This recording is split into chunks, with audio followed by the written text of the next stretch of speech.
Зөвхөн үннийг ирэл хийснээр л зан чанарын өөрчлөлтөд хүрч чадна. Энэ бол хүмүүсийн ойлгох ёстой зүйл юм.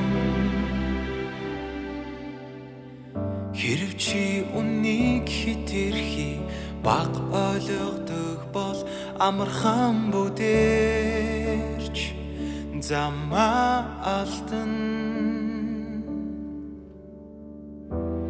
Хэрв чи зүрх сэтгэлдээ үннийг үнэхээр ойлгодог бол хэрхэн үннийг хэрэгжүүлж Бурхныг дуулууртай дагахаа мэдэх бөгөөд үннийг эрэлхийлэх зам даяндаа хөл тавина.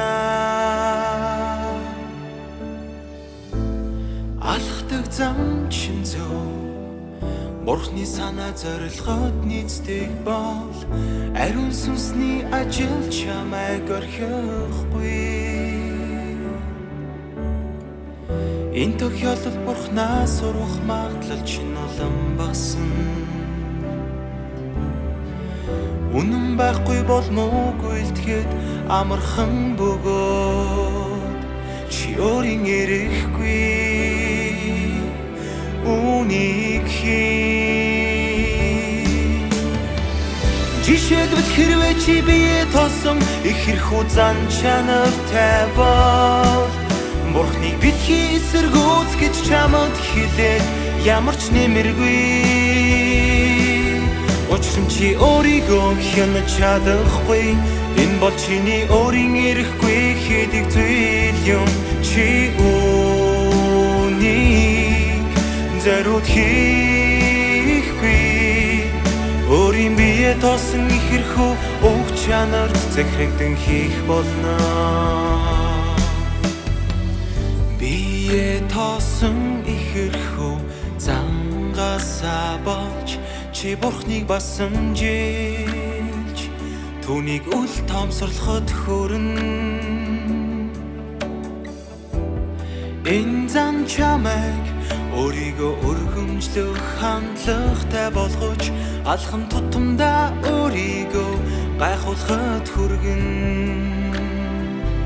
Эдгээрээс бол чи бусдыг дорд үзэж зүрх сэтгэлдээ гагцхүү өөрийгөө л тэн. Эдгээр нь чиний зүрх сэтгэлдээ Бурхны байр суурийг булааж аваад эцэстэн чамайг Бурхны тэр байр суурьнд суулгаж хүмүүсээс дуулууртай дагахыг шаардаж өөрийнхөө санаа бодол үзлийг үнэнгээж дэдэлхэд хүргэн. Бие тоосон их хэрхүү уг чанарынхаа иргэшэлдор хүмүүс маш их ярим үйл хийсэн байдаг. Ярим үйлдэлийг асуудлаа шийдэхийн тулд тэд эхлээд уг чанараа шийдвэрлэх ёстой. Зан чанарын өөрчлөлтгүйгээр энэ асуудлыг суураар нь шийдвэрлэх боломжгүй.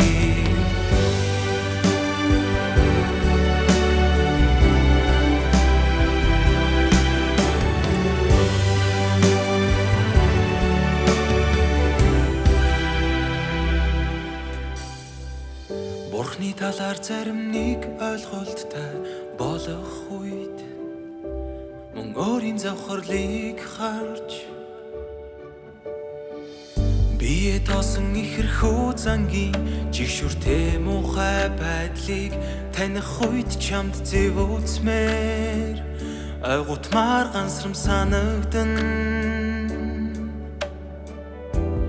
Бурхныг сэтгэл хангалуун болгох зарим зүйлийг чи ухамсартайгаар хийж ухамсартайгаар Бурхны үгийг уншиж Бурхныг өргөмжилж Бурханд гэрчлэл хийж чадна.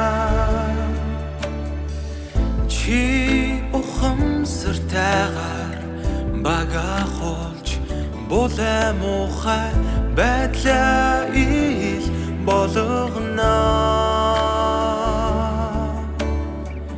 Зан чанараа өөрчлөхөөр эрэлхийлэх ихний алхам нь Бурхны үгийг ойлгож үнэнд орохоор эрэлхийлэх явдал юм.